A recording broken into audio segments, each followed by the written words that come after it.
आइए आपके सामने राष्ट्रीय समाचारों की प्रस्तुति करें।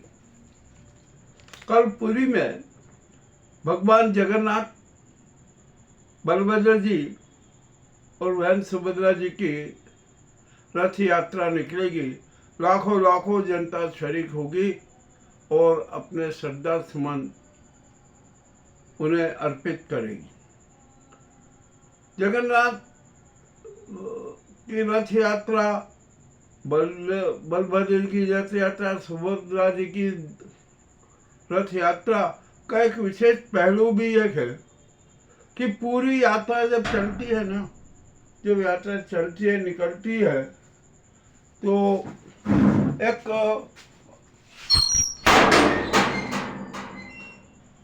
एक परिवार के घर पर भी रुकती है। कुछ देर के लिए रथ वहाँ पर रुकता है और उस परिवार को आशीर्वाद देता। यह घटना शायद भीड़ में लोगों को जज नहीं होती हो, किंतु यह बिल्कुल सही घटना है। और आज हमने फिल्म न्यूज ने तो जगन्नाथ रथ यात्रा का संपूर्ण विवरण, रहस्य और संपूर्ण जानकारी जनता को दे दी। अब जहाँ पर अनेक शहरों में रथ यात्रा निकाली जाती है ना, उनको भी हमने सचेत कर दिया कि अरे भैया, जो रथ यात्रा की व्यवस्था है, उसकी पौराणिकता है, उसकी हत्या बंद करो। आपको रथ यात्रा निकालो, कोई नकारा नहीं है। चाहे जैसे आप रथ बना के रथ यात्रा निकालो, किंतु हमने उनको सुझाव दिया, कोहराम मचाने से मतलब नहीं होता है, समाधान भी प्रस्तुत करना पड़ता है। तो हमने एक समाधान प्रस्तुत किया कि आप जैसा भी रथ बना रहे हो, रथ के आगे एक बड़ी स्क्रीन वाला पुरी की जगन्नाथ यात्रा का, बलभद्र जी की यात्रा का और बहन सुभद्रा जी की यात्रा का सीधा प्रसारण जो यूपी से होता है, वो हर रथ के आगे होता रहे। तो जो हम ये अपराध कर रहे हैं ना, उस अपराध से मुक्ति मिल जाएगी। जनता को समझ में आ जाएगा कि नहीं नहीं, ये तो वहाँ की एक परंपरा का प्रतीक बना के निकाल रहे हैं, परंतु पुरी की रथ यात्रा के दर्शन उन्होंने करवा दिए। ये बहुत जरूरी था, हमने प्रस्तुत कर दिया। अब भारत की स्थिति तो बड़ी विचित्र हो रही है। मानसून की अनेक प्रदेशों में धोखाधड़ी हो रही है, कहीं कहीं खूब बादल फट रहे हैं, कश्मीर में, उत्तराखंड में और पहाड़ी क्षेत्रों में जल जला आ रहा है, पहाड़ दरक रहे, बड़ी विचित्र स्थिति हो रही है। ये ना प्रकृति भी है ना, अब भारत का साथ छोड़ने लगी है, ऐसा एहसास होने लगा है। चलिए भैया, देखते हैं अब क्या होता है। मजबूरी है, सब कुछ सहन करना पड़ेगा। और हमारे देश को स्वदेशी आतंकी गैंग ने भयंकर रूप से तबाह किया है, जनता को तबाह किया है। ये मोदी, अमित शाह की, इनकी जो गैंग थी ना, इन्होंने देश की क्रूर हत्या कर दी है, संविधान की हत्या कर दी है, विधान की हत्या कर दी है, मानवीय मूल्यों की हत्या कर दी है, न्यायिक व्यवस्था की हत्या कर दी है, देश को बेच दिया गया, देश की जो धरोहरें थी उनको बेच दिया गया। और यह इनका एक साथी षड्यंत्र है कि भारत को अडानी भारत बनाने का, चाहे मॉरिशस में हो, कहीं भी, जो न्यूजीलैंड में हो, ये सारे नाटक सब उजागर हो गए हैं। तब जनता का एक बहुत बड़ा निर्णय सामने आया, और वो निर्णय यह है कि जनता कह रही है, जनता की आवाज आ रही है कि मोदी, अमित शाह और स्वदेशी आतंकी गैंग की सरकार के जितने भी सदस्य हैं, सबको तत्काल गिरफ्तार किया जाए, उनका रिमांड लिया जाए और उन पर कठोर से कठोर कार्रवाई की जाए, और यह सारा दायित्व सेना को सौंप दिया जाए। राष्ट्र संचालन का दायित्व सेना को सौंप दिया जाए। इन स्वदेशी आतंकियों के सारे षड्यंत्र जानने का दायित्व भी सेना को दे दिया जाए। केयर टेकर पीएम भी सेना का कोई अफसर बने। मामला बहुत बड़ा गंभीर हो चुका है। और अब तो जनता आवाज दे रही कि अरे ये तो इतने बेशर्म लोग हैं, ये इतनी बेशर्म गैंग है कि अपने पापों पर भी गर्वित हैं, सनातन धर्म की क्रूर हत्या कर रहे हैं फिर भी गर्वित हो रहे हैं, सभी के शवों पर अपने सत्तावादी महल खड़े करना इनका लक्ष्य है। तो ऐसे चेहरों को जीने का अधिकार नहीं है इस देश में। यह तो देश छोड़कर चले जाएं मगर जनता जाने नहीं देगी। अब तो इन्हें सबको है ना तिहाड़ में जीवन की अंतिम सांस तक रहना पड़ेगा, ये भी कोई कल्पना नहीं है, ये सच और ये हकीकत होने वाली है। 147 करोड़ जनता इनके पूरे खिलाफ है। अभी अभी एक समाचार आया उत्तर प्रदेश को लेकर कि मोदी और अमित शाह के जो षड्यंत्र थे ना, उसको आदित्यनाथ ने मूर्त रूप देने से इनकार कर दिया। हो गया भैया। अभी आप कल तो बात करके आए थे 40 मिनट तक दोनों से, और आदित्यनाथ ने आते थे कुछ पलटी मारी या बात बनी नहीं होगी, तो भाजपा के अध्यक्ष ने उन्होंने कह दिया कि उत्तर प्रदेश में सीएम का चेहरा आदित्यनाथ नहीं होंगे। चलिए अभी मान लिया कि आदित्यनाथ नहीं होंगे तो कौन होगा, और तो वहाँ जवाब आया कि जो विधायक चुने जाएंगे, जो जीतेंगे वो ही अपना नया नेता चुनेंगे। हम सब जानते हैं कि शातिर खेल क्या होते हैं। अब आदित्यनाथ क्या करेंगे, कहाँ जाएंगे? अब उनके लिए तो बड़ी समस्या हुई। अब गोरखनाथ मठ में ही बैठना पड़ेगा, और उनका बैठ भी जाना चाहिए, क्योंकि वो अपने नाम के आगे है ना, आदित्यनाथ के आगे योगी योगी योगी बार बार योगी शब्द लगाते रहे हैं, किंतु वे वास्तव में योगी तो है नहीं। तब उनको गोरखनाथ पीठ में मठ में बैठकर योगी होने की साधना करना चाहिए, उपासना करना चाहिए। मान लीजिए यदि वो ऐसा नहीं करते हैं तो वे उत्तर प्रदेश में एक नई पार्टी बनाकर मैदान में उतरेंगे। ये दोनों विकल्प हैं। अब आदित्यनाथ कौन सा विकल्प चुनते हैं ये भी बड़ा विचित्र मामला है।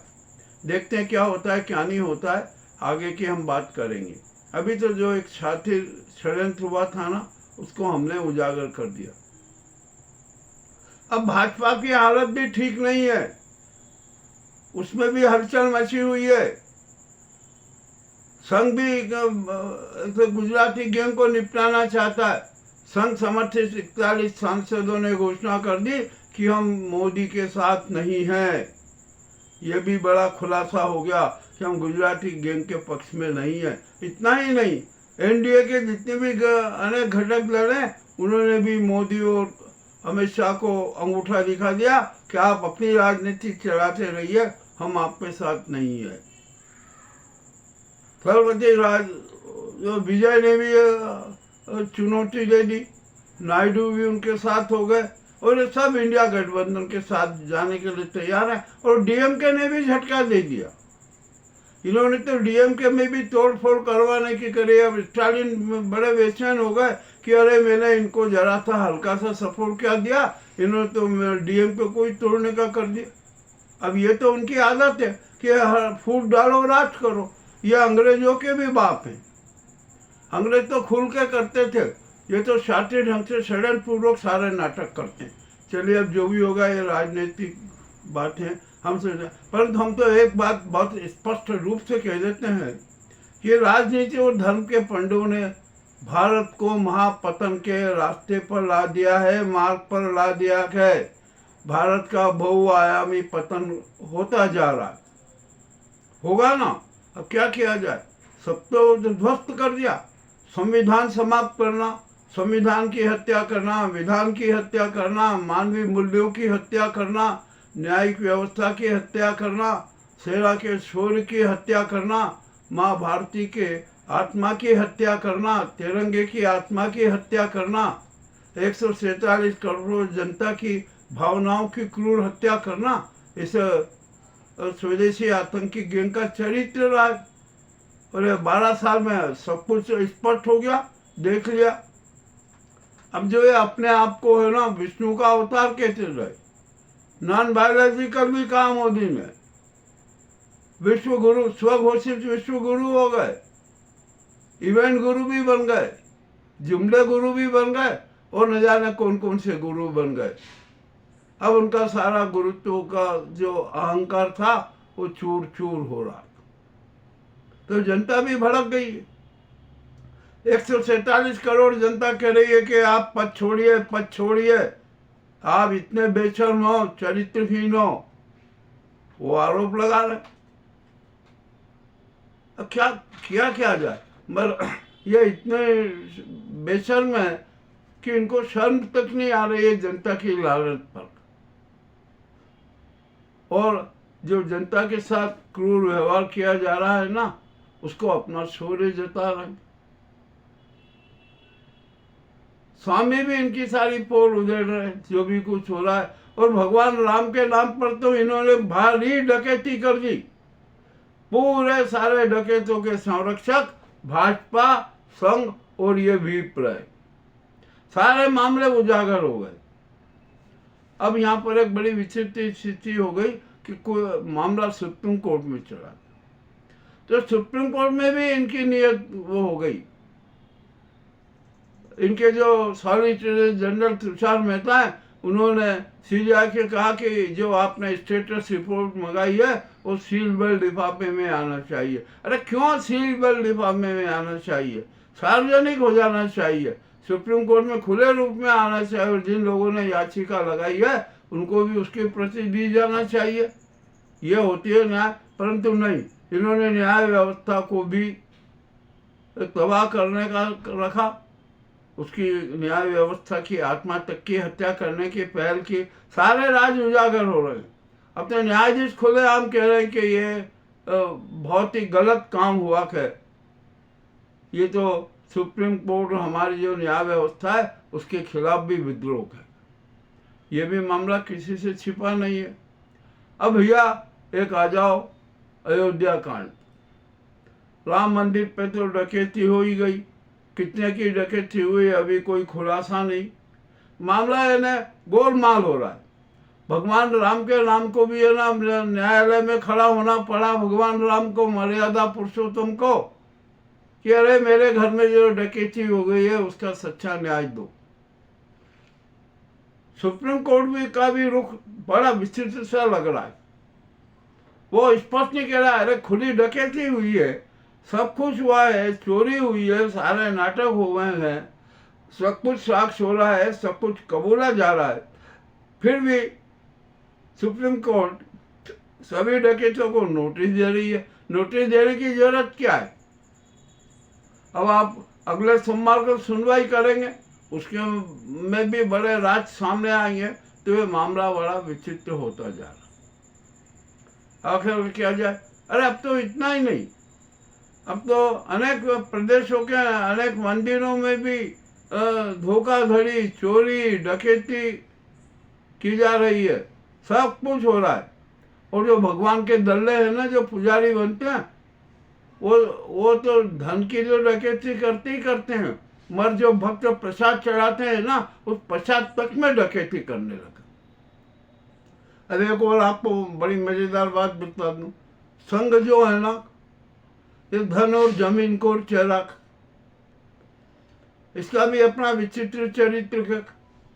तो इन्होंने क्या किया कि हिंदुस्तान में जितने भी हिंदुओं के मंदिर है ना, उनमें सब में अपने चिंटुओं को घुसा दो कि जाओ, आदेश दिया कि जाओ मंदिरों में घुस जाओ, वहाँ की व्यवस्था पर अधिकार करो, भगवान तक को बंधुआ मजदूर बना लो, और किसी भी तरीके से धनखोरी करने के सारे नए नए आयाम खोलो।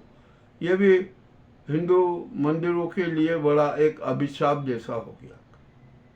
अब क्या किया जाए यार, क्या क्या बताया जाए, कितना किया जाए? महंगाई से जनता त्रस्त है, कोई सुनने वाला नहीं, कोई प्रश्न करने को तैयार नहीं। और जो मोदी गोदी मीडिया है ना, वो तो मोदी जी की तारीफ करता है, सारे सब कुछ हो रहा है। तो हमारे देश का भविष्य बहुत अंधकारमय होता जा रहा है। हम महापतन के अंधकूप में गिरते जा रहे हैं। हमारी राष्ट्रपति महोदया भी मौन है, वे धत्ताश नहीं है। उनको सब कुछ सामने नजर आ रहा है, सच सामने आ रहा है, परंतु वे भी मूक बधिर बनी हुई है। क्यों हो रहा है?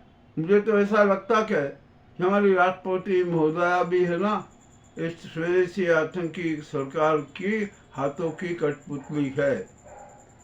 अरे सेना के शहीदों तक का इन्होंने अपमान कर दिया, कितनी क्रूरता की बात है। मगर सेना भी मौन है। ये सेना का छोर नहीं है।